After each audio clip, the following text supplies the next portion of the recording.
Conozcamos la Biblia con el Padre Claudio Doglio.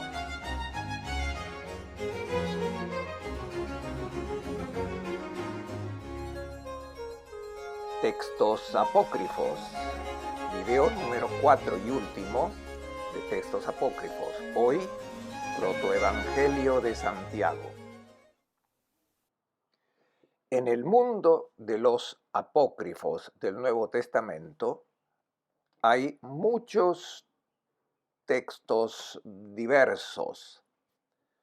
Hemos visto un ejemplo de texto gnóstico en el Evangelio de Tomás, simplemente una antología de dichos, algunos de los cuales son un poco extraños y esotéricos. Pero hay otra área de los evangelios catalogados como apócrifos que contienen historias relacionadas principalmente con los momentos fundamentales de la vida de Jesús, su infancia y su pasión. En particular, los evangelios apócrifos sobre la infancia de Jesús son interesantes porque tenemos pocas noticias de los evangelios canónicos.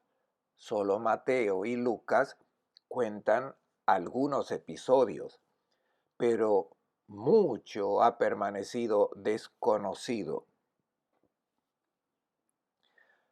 Hay textos de extrema fantasía, fruto de una novela, es decir, algunos autores inventaron una historia de la infancia de Jesús poniendo dentro su propia mentalidad, atribuyendo a Jesús acontecimientos decididamente lejanos y contrarios a la revelación evangélica. Estas narraciones también se han hecho bastante famosas porque se conservaron en la tradición latina, traducidas al latín y conocidas en la Edad Media y divulgadas hasta el día de hoy. Es el caso del Evangelio del pseudo Mateo, que tiene muchas anécdotas sobre Jesús niño. Por ejemplo, juega con Judas a hacer pájaros de barro. Judas ve que los de Jesús son más hermosos y quiere pisarlos. Jesús aplaude y los pájaros alzan vuelo. Es una pequeña historia banal que explota el contraste entre Jesús y Judas. Hay otras historietas decididamente negativas. Jesús, que usa sus poderes divinos como si fuera un pequeño mago, hace bromas, se burla de sus compañeros, los padres de sus compañeros se quejan a San José y él, Jesús, hace que sus padres se queden ciegos porque lo regañaron. No es en absoluto el Jesús de los evangelios, es simplemente la obra de un autor que ha construido una historia de fantasía de acuerdo a su muy pequeña mentalidad, atribuyendo a Jesús poderes sobrehumanos utilizados con criterios que no son en absoluto los revelados por los evangelios. Entre todos estos textos, el más antiguo y merecedor de atención es usualmente conocido como el Protoevangelio de Santiago. Así fue titulado en la primera edición impresa del 1500. El original está escrito en griego, probablemente se remonta al año 200. El ambiente de origen debe ser Egipto. El título original era probablemente Natividad de María.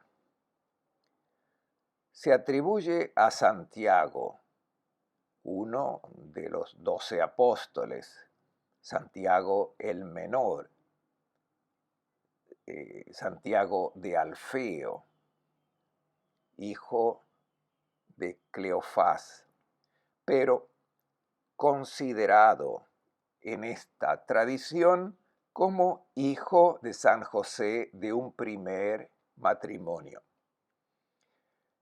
Este escrito nace como una apología, o sea, una defensa de algunos elementos importantes de la tradición documentada por los textos canónicos, o sea, la concepción virginal de María y la actitud de San José que respeta esta virginidad de la Madre de Dios.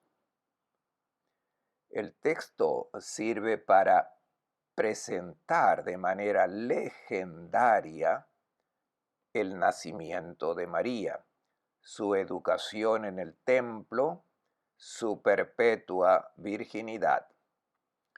Cuenta hechos presentes en los evangelios de la infancia de Mateo y de Lucas y añade varios otros detalles. Es posible que el autor de este texto apologético sobre la virginidad de María haya conservado tradiciones auténticas. La Iglesia Ortodoxa lo tiene en gran aprecio y nosotros los católicos también hemos derivado alguna información de él. Por ejemplo, los nombres de los padres de la Virgen María. En los evangelios canónicos no aparecen, pero tenemos la fiesta de los santos Joaquín y Ana el 26 de julio. Y todo el mundo sabe que la madre de María se llamaba Ana, pero lo saben en virtud del protoevangelio de Santiago. Es un evangelio apócrifo, sin embargo, respetable, conocido desde siempre, traducido al latín y muy popular incluso en nuestro entorno. Pensemos en la obra pictórica de Giotto, por ejemplo. A principios del 1300, en la capilla de Scrovegni, en Padua, el gran pintor representa escenas evangélicas y las primeras escenas representadas son tomadas del texto del protoevangelio de Santiago, no de las historias canónicas. Del Evangelio de Santiago tenemos la fiesta de la Natividad de María, el 8 de septiembre. Tenemos la fiesta de la presentación de María al templo, el 21 de noviembre. Así que nos encontramos en una posición interesante, ya que la Iglesia no considera este libro como canónico, no lo lee en la liturgia, pero saca información porque la tradición ha considerado que al menos algunos aspectos fuesen fiables. El texto es ingenuo, presenta muchos elementos maravillosos, históricamente infundados, algunos de ellos imposibles. Tratemos de mirar más de cerca este texto para descubrir sus propias características. Comienza con la dolorosa situación de Joaquín, presentado como una persona muy rica y muy generosa, que ofrecía en el templo el doble de lo que los otros ofrecían. Un día de gran fiesta, cuando viene a ofrecer regalos junto con los hijos de Israel, un cierto Rubén se para delante de él y lo detiene. No te es lícito presentar tus ofrendas porque no tienes descendencia en Israel. Esta persona lo reprende, lo insulta, porque Joaquín no tiene hijos. Joaquín estaba muy disgustado, miró en el registro para ver si los justos tenían hijos y encontró que todos los justos en Israel habían dejado un descendiente. Entonces recordó a Abraham que no tenía hijos, pero el Señor le prometió un hijo y luego se lo concedió.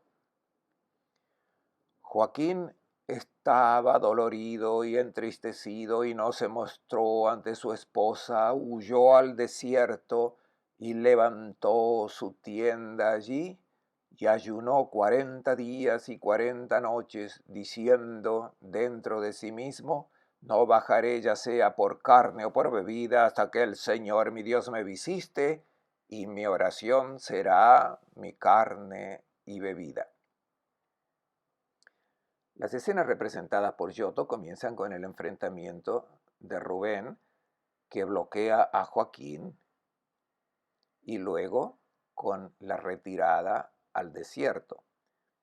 40 días y 40 noches de ayuno son claramente una alusión de un elemento evangélico.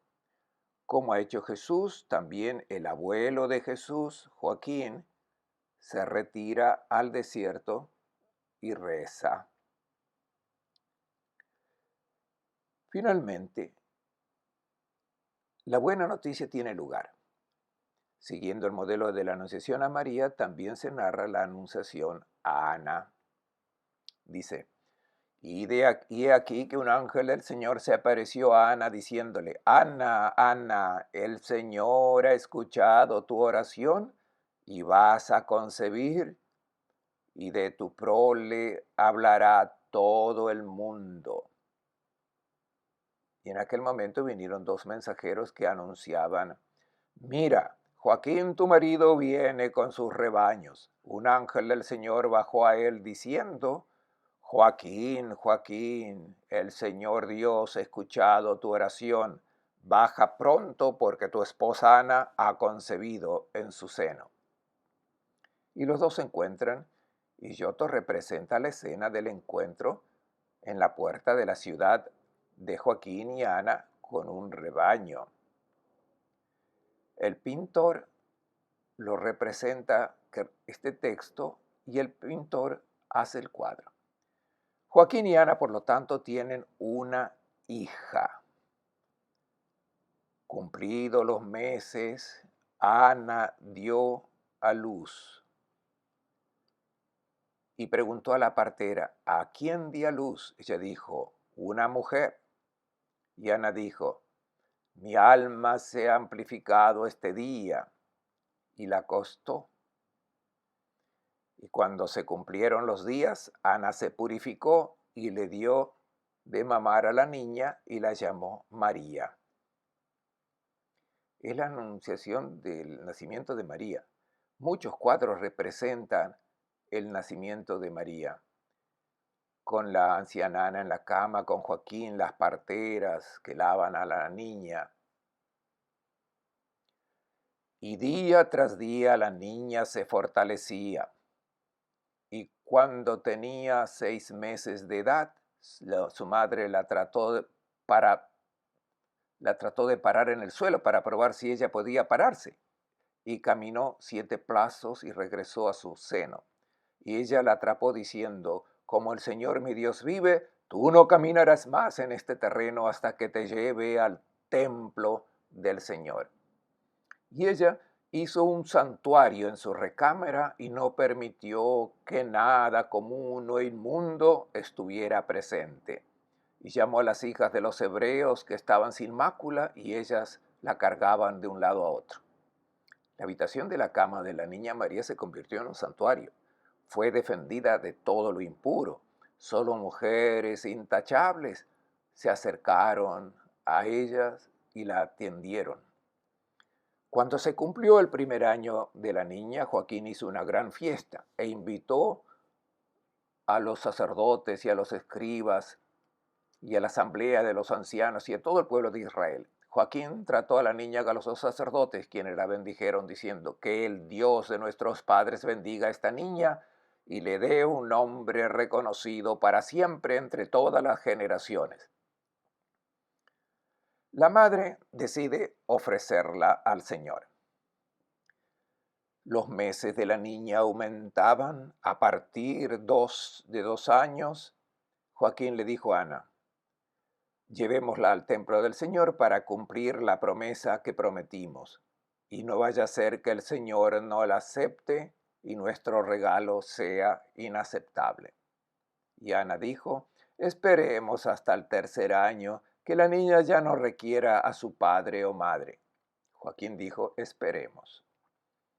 Cuando la niña cumplió sus 3 años, Joaquín dijo: convoca a las hijas de los hebreos que están sin mácula y deja que cada una tomen una lámpara y las dejen encendidas para que la niña no gire hacia atrás y su corazón no esté prisionero lejos del templo del Señor. Y así lo hicieron, hasta que subieron hacia el templo del Señor. Y el sacerdote la recibió y la besó y la bendijo y dijo: el Señor ha hecho grande tu nombre en todas las generaciones. Por medio de ti, al final de los días, el Señor hará manifestar su redención a los hijos de Israel. Notemos cómo hay elementos tomados de los textos canónicos y se aplican a María. Lo que se dice de Jesús se anticipa para María. Jesús se presentó en el templo. María también se presenta en el templo y es bendecida con fórmulas muy similares a las que encontramos para Jesús en el Nuevo Testamento. Y la hizo sentarse en la tercera grada del altar, y el Señor Dios mandó su gracia sobre ella, y ella bailó con sus pies, y toda la casa de Israel le dio su amor. María permanece en el templo, es una niña que a la edad de 3 años se separó de sus padres sin mirar atrás y celebra con una danza su alegría de permanecer en la casa de Dios. Sus padres regresaron a casa asombrados y alabando al Señor Dios porque la niña no miró hacia atrás. Ella subió los escalones y estaba feliz de permanecer en la casa de Dios. Y María estaba en el templo del Señor, considerada como una paloma. Recibía el alimento de la mano de un ángel. Esto es un hecho legendario, históricamente imposible.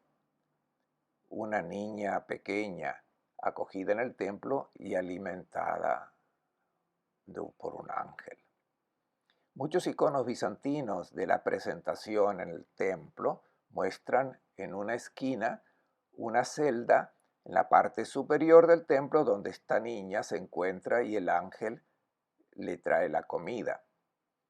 El narrador ingenuo presenta una historia de la infancia de María como la historia de una monja, de una niña pequeña criada en el templo, alimentada por la mano de los ángeles, por lo tanto absolutamente incontaminada, vivió siempre en el ambiente sagrado rodeada de esta realidad religiosa. Cuando la niña llega a la edad de 12 años, ya no puede permanecer en el templo, porque al madurar se volvería impura y contaminaría el templo. Y entonces inmediatamente es necesario encontrarle un marido. Se organizan incluso el cuerpo sacerdotal del templo. El sumo sacerdote tomó el manto con los 12 cascabeles, entró en el santo de los santos y oró por ella. Y aquí que un ángel del Señor se le apareció y le dijo: Zacarías, Zacarías, ve a buscar a los viudos del pueblo y que cada uno traiga un bastón. Ella será esposa de aquel a quien el Señor muestre un prodigio. El sumo sacerdote se llama Zacarías, que sería el padre de Juan el Bautista. Se identifica con este conocido personaje anciano que cuida de María. Una revelación divina propone una especie de competición. Todos los viudos deben traer sus bastones al templo. Incluso José, que era viudo, deja sus herramientas de trabajo y va al encuentro de los sacerdotes, escucha el mensaje y, como todos los demás, trae su bastón al templo. Terminada la oración, el sacerdote sale con estos bastones y se los da, pero en ellos no hubo ningún milagro. José recibió el último bastón y aquí que una paloma salió volando de su bastón y se posó sobre la cabeza de José. Entonces el sacerdote dijo: José, José, fuiste elegido por el destino para tomar a la Virgen del Señor a tu cuidado. José se negó diciendo: ya tengo hijos, soy viejo y ella es joven. Temo que me convierta en la burla de los hijos de Israel. No, el sumo sacerdote le dice: teme al Señor, tu Dios, no desprecies el mandato de Dios. Teme que esas cosas no sucedan en tu casa, como fueron castigados Datán, Cored y Abirón. Josué, temeroso, la tomó en custodia y la sacó de allí.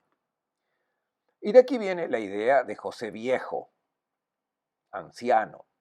En casi todas nuestras pinturas, San José es representado como un hombre viejo. Esto no está en los evangelios. Es prometido a esta joven y naturalmente tenía que ser joven. Este texto apologético, en vez, ha inventado la idea de un José anciano y viejo para resolver dos problemas. El primero es el de los hermanos y hermanas de Jesús nombrados en los evangelios. Serían los hijos del primer matrimonio de José. Y el segundo es que, siendo un hombre viejo, ahora no tenía ningún problema para respetar la virginidad de esta joven que le fue confiada, por lo que simplemente la tomó como su esposa, como su guardián. Es un poco como un abuelo que lleva a una niña a casa para defenderla, protegerla y garantizar su estado de virginidad. Continúa contando la historia de la Anunciación y narra un primer momento. María tomó la jarra y salió para llenarla de agua. Y aquí que oye una voz diciendo: feliz de ti, eres altamente favorecida, el Señor está contigo, bendita eres tú entre las mujeres. Y ella volteaba para ver a su derecha y a su izquierda, para ver de dónde venía la voz. Y llena con temblor fue a la casa y asentó el jarro y retomó la púrpura y se sentó en su asiento y sacó el hilo de coser. La primera anunciación, la primera aparición en la fuente. Recuerden que en Nazaret, en el pozo principal de Nazaret, hay una iglesia ortodoxa del ángel Gabriel donde dicen que fue el primer anuncio, vinculado precisamente a este texto del protoevangelio de Santiago. Y en muchos iconos en la Anunciación de María se la representa con el hilo rojo en la mano. Es un detalle iconográfico que se deriva de este detalle literario. María hila la púrpura por encargo del sumo sacerdote para el gran velo del templo. Vuelve a casa, de repente un ángel le dice: no temas, María, has encontrado gracia ante el Señor de todas las cosas, y tú concebirás su palabra. Y sigue la historia de la duda de José, la revelación, la aceptación, con muchos interrogatorios. María se somete a las pruebas para verificar que no es adúltera, las pasa todas brillantemente. La autoridad judía reconoce que no es adulterio, que no hay intervención del hombre, que es realmente un milagro de Dios. Parten para el censo hacia Belén. El texto del protoevangelio de Santiago habla de un burro en el que José hace sentar a María. Y el detalle del burro entra en todas las representaciones del viaje. Muestra a José tirando de esta bestia de carga y María sentada en el lomo del burro. La escena está ambientada en una cueva en medio del desierto. José sale de la cueva mientras María está dando a luz. No está presente por respeto, por pudor. Y cuenta en primera persona una escena estática. Es la imagen de la maravillosa noche de Navidad, del silencio y de todas las cosas que se detienen. Yo, José, estaba caminando y caminaba, y miré hacia arriba, al aire, y vi el aire con asombro, y miré hacia arriba, hacia la bóveda del cielo, y lo vi detenido en el tiempo, y las aves del cielo sin movimiento. Y miré sobre la tierra y vi un plato puesto y obreros tendidos cerca de él, y sus manos estaban en el plato. Y a los que masticaban, no masticaban, y los que levantaban la comida, no la levantaban. Y los que se la ponían en la boca, no se la ponían tampoco. Pero los rostros de todos ellos estaban mirando hacia arriba. Y había ovejas siendo dirigidas, pero no iban hacia adelante, mas estaban detenidas.